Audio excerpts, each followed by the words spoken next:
Imam Isa Mateen and the resistance here. To my resistors, peace and power. You know, resistors, one of the things that I've resisted is hospital births.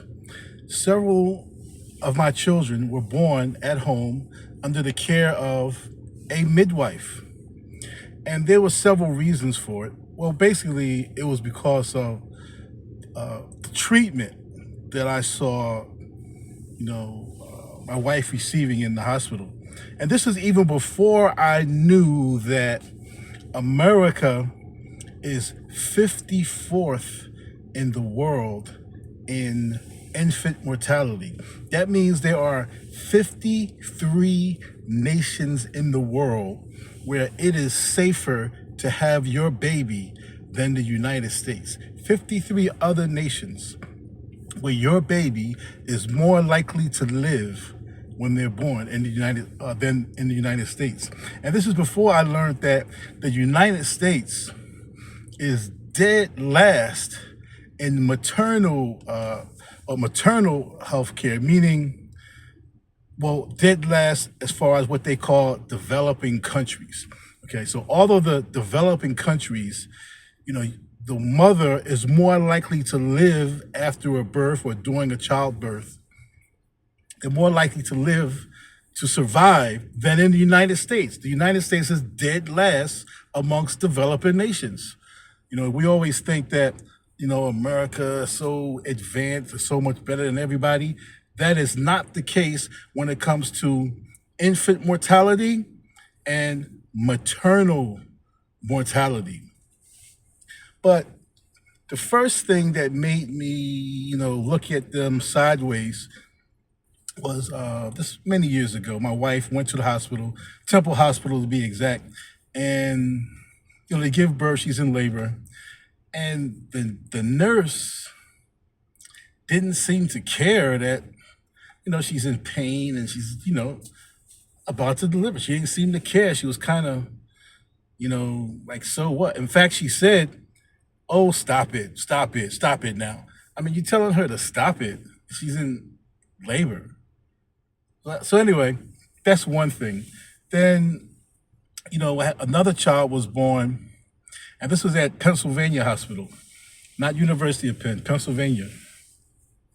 And so I had a child born at Pennsylvania Hospital, and again, wife is in labor, and she's really about to deliver. And so we're telling the nurse, hey, it's going down. Get the doctor in here. It's about to go down. And the nurse didn't seem concerned. She dragged her on her feet. No doctor around in sight. So this is in the hospital bed. So I ended up delivering the baby myself. Well, not delivering, catching the baby myself. I caught the baby myself because the doctor never caught it in the room. And the nurse didn't assist. The nurse acted like she was afraid to even deal with us. Like it was beneath her or something. I don't know what the problem was. And so then the same situation, child's born healthy, praise be to Allah. The hospital then decides they want to give her, my newborn daughter, a vitamin K shot. Do you need the vitamin K shot? No. Well, I would prefer you don't inject unnecessary stuff into my healthy daughter. So we refused the injection into our healthy daughter. So they decided that they called security on me, and security surrounding me, and they're talking about, well, you can't leave the hospital until we get this shot. So I'm like, these guards are surrounding me because I'm refusing this shot. I said, you're not going to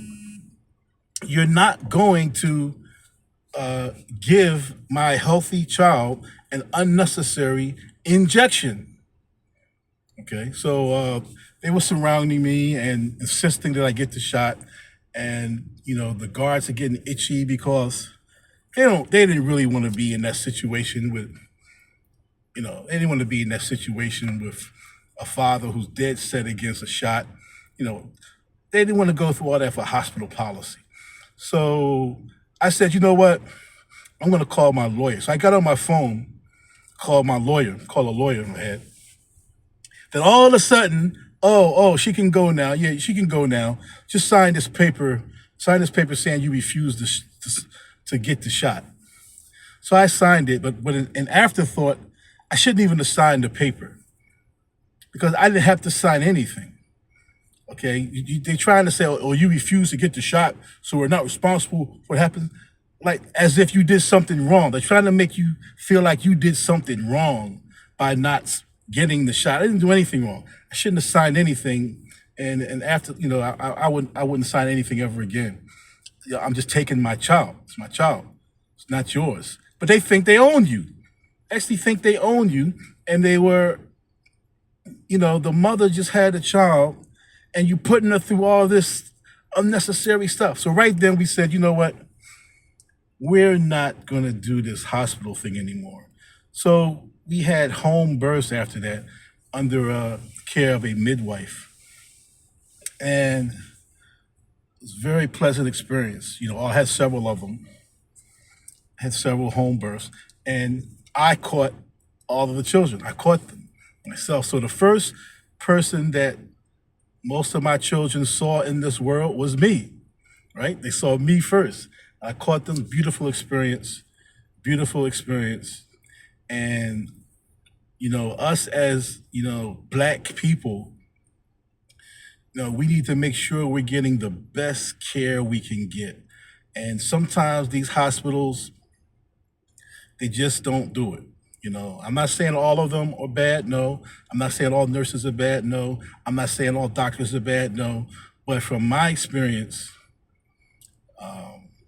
it's too many. It's too many that aren't, and the statistics show, the statistics back me up. When you look at, again, infant mortality, maternal mortality, and infant mortality amongst Black people, and maternal mortality amongst Black people. So that's just the story of my home birth.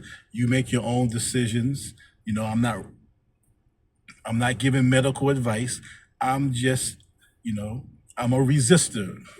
And I'm telling you what I, as a resistor, did to protect my Black babies. So to my resistors, peace and power.